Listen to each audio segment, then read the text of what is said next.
Welcome to One Word a Day. I'm Sophie, piloting to the Universal Chinese, and let's continue unpacking word lookalikes.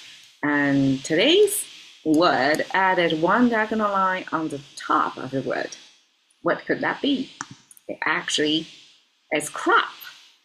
It's not exactly a word in the imagery of word. It's because crop, in my mind, it would be, they will just survive in 1 year, right? So they don't really grow a stiff tree trunk type of wood quality. I don't exactly know it's not a perennial plant. So it's like annual, and then you harvest them for food.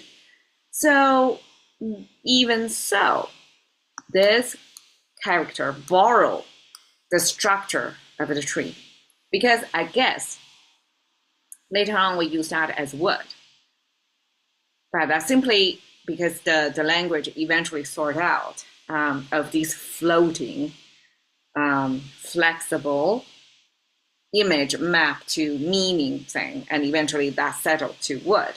But at the beginning, just by the structure of it, it could simply be a plant, right? The plant that has the leaves above the ground and the root underground, and nobody have to say it's a tree. So in this case, it simply means a plant, and then we add a diagonal line to the top of the plant and just visually show you the bending of the top of the plant. And that's mimicking the behavior of when the grains in the, I don't know, rice or something, or corn got ripe, and then they will be heavy, they will be gravity driven down, bending like that. It's not like a vertical standing one. When it's heavy, it's bending like that, right? So anybody who don't have to be educated, just looking at the image, probably can figure out what it means. As an agrarian society, people use it. Majority of the population would be farmers back then. When they see this can be easily remembered. Okay, 和 is the pronunciation, and we have 3 simple examples. 锄禾, 锄, hoe, or digging, I guess, digging for the purpose of getting rid of the weeds. So here, even if we use 锄 in front of the crop itself, Chinese can be very confusing. We cannot take it literally here. It doesn't mean we are digging out the crop. That would be, suicidal financially, right? Here, where 锄 means digging around the weeds around the crop for the crop to grow better. So 锄 is in service of the crop, not digging out the crop itself. All right. 禾苗, 苗 means young baby plant, still kind of in the nursery situation. So 禾苗 means before, I know, something like before the rice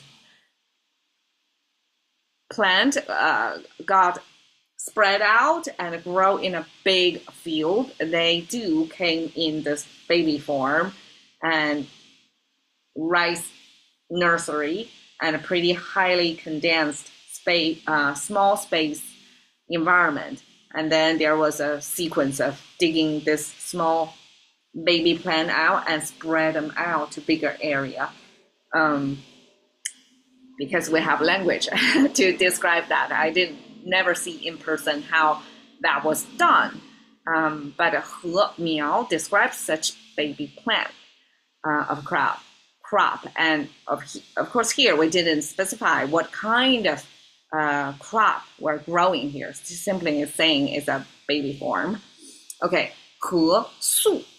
粟, we see the rice symbol over here, and here is west rice. So I guess even if global trade was not like today's scale, still different parts of the world probably still change crops. So we have 西瓜, the melon that came from the west, That's our watermelon. And here we have this the west, and the rice. And that made it into this character, su. Well, I didn't, I didn't use this character that much in my reading, or came across this that often. But the su, according to scholars, this is a millet. So it's a small green, tiny yellowish color that was popular before the introduction of rice. East Asia, they're rice eaters, but that was a later story. Earlier version would be the su. Like this was the main thing, the main carb intake. So 禾粟 simply talks about the crop form before the su, the millets, were harvested. And here's a looking at that drapey imagery of the crop. 禾, thank you for your time. See you another day.